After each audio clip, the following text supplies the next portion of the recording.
என்னோட இந்த life coaching ப்ரொஃபஷனில் நிறைய 10ஆம் வகுப்பு 12ஆம் வகுப்பு மாணவர்களை மென்டார் பண்ணிகிட்ருக்கேன். அப்படி இருக்கும்போது அவங்க என்கிட்ட சொல்லி வருத்தப்படுற ஒரு பெரிய விஷயம், இல்லை அவங்க பயப்படுற ஒரு பெரிய விஷயம் ஒன்று இருக்குது. அம்மா அப்பா என் மேலே வச்சுருக்க நம்பிக்கையில் ஸ்கூலில் சேர்த்துருக்காங்க, டியூஷனில் சேர்த்துருக்காங்க. அது போக இந்த மெடிக்கல் இன்ஜினியரிங்கோட என்ட்ரன்ஸ் கிளாஸஸ் இருக்குது, கோச்சிங் கிளாஸஸ் இருக்கு இல்லையா, அதில் சேர்த்துருக்காங்க. அதுக்கு நிறைய பணம் வேறு கட்டியிருக்காங்க.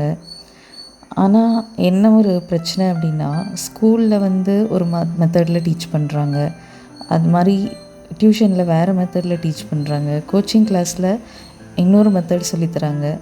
அதுபோல் 3த்துலேயும் 3 டிஃப்ரெண்ட் சாப்டர்ஸ் டீச் பண்ணுறாங்க. இது எல்லாமே ரொம்ப அவங்களுக்கு ப்ரெஷரைஸ்டாக ஃபீல் பண்ணுறாங்க. அது மாதிரி ஒரே வீக்கில் எல்லாத்துலேயுமே டெஸ்ட்டு சொல்லும் போது அந்த குழந்தைங்களுக்கு ஆக்சுவலாக படிக்க டைம் இருக்காது. ஏன்னா ஸ்கூலையும் பேலன்ஸ் பண்ணணும், டியூஷனையும் பேலன்ஸ் பண்ணணும். டயர்டாகிடுறாங்க. டயர்டாகி என்ன நடக்குது அப்படின்னா, தூங்கிடுறாங்க. ரொம்ப டயர்டாக இருக்குது மேம், முன்னாடிலாம் நான் இப்படி இருக்க மாட்டேன், இப்போ ரொம்ப ரொம்ப டயர்டாக இருக்குது, என்னால் திருப்பி எந்திரிக்கணும்னு நான் ஆசைப்பட்றேன், என்னால் எந்திரிக்க முடியல. இந்த மாதிரி நிறைய கம்ப்ளைண்ட்ஸ் அவங்களுக்கு இருக்குது. அது ரொம்ப ப்ரெஷரைஸ்டாக இருக்கிறனால அது அவங்க ஹெல்த்லேயுமே கூட இம்பேக்ட் ஆகுது. அவங்களுக்கு தெரியுது, எனக்கு தெரியுது மேம், இதெல்லாம் கடந்து வந்துட்டால் ஒரு மெடிக்கலோ இன்ஜினியரிங்கோ நம்ம பண்ணிடலாம் அப்படின்றது தெரியுது. ஆனால் இந்த ப்ரெஷர் ரொம்ப அதிகமாக இருக்குது அப்படின்னு அவங்க ஃபீல் பண்ணுறாங்க. இன்னொன்று மிகப்பெரிய ஒரு ப்ரெஷர் என்னென்னா, அம்மா அப்பா இவ்வளோ பணம் கட்டி சேர்த்துருக்காங்க. என் அண்ணா அக்காவெல்லாம் இந்தளவுக்கு சேர்க்கல, பட் எனக்கு இந்த மாதிரி பண்ணியிருக்காங்க. அப்போ அதுக்கு நான் ஜஸ்டிஃபை பண்ணலைன்னா என்ன பண்ணுறது? ஒருவேளை அவங்களுக்கு நான் டிஸப்பாயின்மெண்ட் கொடுத்துட்டேன்னா அந்த ஏமாற்றத்தை அவங்களால தாங்க முடியுமான்றது ஒரு பக்கம். நம்ம இந்த ஏமாற்றத்தை கொடுத்துட்டோன்னா நம்ம பேரண்ட்ஸ் நம்மளை ஒதுக்கிடுவாங்களோ அப்படின்ற பயமும் அவங்களுக்கு இருக்குது. அதுபோல் இப்போ அவங்களுக்கு என்ன நடக்குதுன்னா, பேரண்ட்ஸ்க்கு எப்படியாச்சும் தன்னை தானே ப்ரூவ் பண்ணி ஆகணும், இவ்வளோ நம்பிக்கை வச்சு நம்மளுக்கு எல்லாமே செய்கிறாங்களே, ப்ரூவ் பண்ணி ஆகணுன்ற ஒரு கட்டாயத்துக்கு தள்ளப்படுறாங்க. ஸோ அவங்களோட சுய மதிப்பையே கேள்விக்குறியாக்குது இந்த இடத்துல. என்னோடய சுய மதிப்பு என்ன ஆகுன்றது ரகசியமாக ஒளிஞ்சிட்ருக்கு. பட் அது அந்த ஸ்டூடெண்ட்கே தெரியாது. நம்ம செல்ஃப் ஒர்த்தை தான் நம்ம டவுட் பண்ணிகிட்ருக்கோன்னு அந்த ஸ்டூடெண்ட்டுக்கே தெரியாது.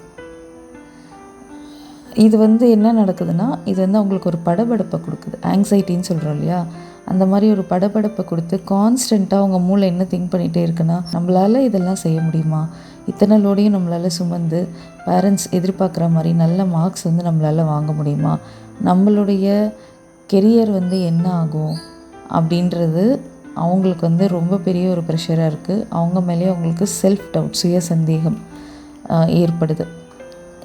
உயர பறக்கணும் அப்படின்னு அவங்க ஆசைப்பட்டாலும் அவங்களால நம்மளோட விங்ஸ் இத்தனை ரெக்கை இருக்கே, இந்த ரெக்கையில் எதை வச்சு நான் பறக்க, கோச்சிங் கிளாஸ் ரெக்கையா, டியூஷன் ரெக்கையா, ஸ்கூல் ரெக்கையான்னு அவங்க கன்ஃபியூஸ் ஆகிடுறாங்க. ஆனால் அவங்களோட சிறகுகளும் என்ன ஆகிடுதுன்னா பலவீனமாக ஆகிடுது. இத்தனையும் அவங்க சுமக்கிறதுனால அந்த சுமை அவங்களுடைய சிறகுகளை பலவீனமாக்கிடுது. ஆனால் ஒரே ஒரு விஷயம் மட்டும் உங்கள் குழந்தைங்களுக்கு நீங்கள் அடிக்கடி சொல்லிகிட்டே இருங்க. அம்மா அப்பா இவ்வளோ பண்ணுறேன்றதுக்காக நீ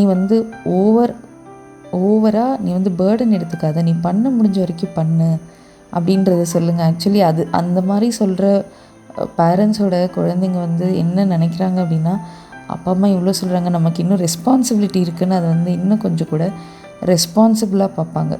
பேர்டன் இருக்குதா, ஆனால் கூட நான் இதை செய்யணும், எனக்கு இது ரெஸ்பான்சிபிலிட்டியாக எடுத்துக்கணும் அப்படின்ற ஒரு தெளிவுக்கு அவங்க வந்துடுவாங்க. நிறைய இடத்துல என்ன நடக்கும்னா, பேரண்ட்ஸ் சொல்லுவாங்க, இல்லை கண்ணா இதில் இவ்வளோ டைட்டாக இருக்குது, உன்னால் பண்ண முடியுமா, உனக்கு ஏன் இவ்வளோ ஸ்ட்ரெயின் எடுத்துக்கிறேன், இன்னும் கொஞ்சம் ஈஸியாக ஏதாவது பண்ணலாமே இவ்வளோனே.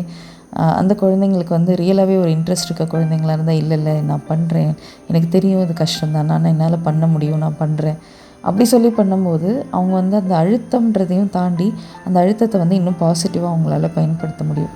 அதனால் ஏதோ டெய்லியும் பிஸியாக இருக்காங்க என் குழந்தை அப்படின்னு நினச்சி விடாமல் கொஞ்சம் அடிக்கடி நீங்கள் அவங்க கூட இந்த மாதிரி பேச வேண்டியது அவசியம். அவங்களோட எஃபர்ட்டை ரெக்கக்னைஸ் பண்ணுங்கள். எனக்கு தெரியுது உனக்கு ஸ்கூல்லேயும் இருக்குது, டியூஷன்லேயும் இருக்குது, கோச்சிங் கிளாஸ்லேயும் இருக்குது. ஆனால் இதெல்லாம் தாண்டி உன்னால் என்ன பண்ண முடியுமோ நீ பண்ணு. நீ பண்ணிடுவேன்னு எனக்கு ஃபெய்த் இருக்குது. ஆனால் நீ பண்ணலனாலும் பரவாயில்ல, அதுக்காகலாம் அம்மா அப்பா உன்னை விட்டுட மாட்டோம். நீங்கள் என்னோடய குழந்தை தான் அப்படின்றது அவங்களுக்கு அடிக்கடி நம்ம சொல்லிக்கிட்டே இருக்கணும். அந்த டீனேஜ் இல்லையா, அந்த ஏஜில் அவங்களுக்கு நிறைய சேஞ்சஸ் இருக்கும், உடல் ரீதியாகவும் மன ரீதியாகவும். அப்போ நம்ம அவங்களுக்கு நிறைய அரவணைக்கணும். அந்த அரவணைப்பு ஒன்று மட்டும் ஆஸ் அ பேரண்ட்டாக நம்ம கொடுத்தா போதும். மீதி விஷயத்த அவங்களாவே ஃபீனிக்ஸ் பருவம் மாதிரி என்ன அழுத்தம் வந்தாலும் அதுலேருந்து மீண்டு எழ முடியும் அப்படின்ற ஒரு நம்பிக்கை அது அவங்களுக்கு கொடுத்து மீண்டும் உயிர பறக்க செய்யும்.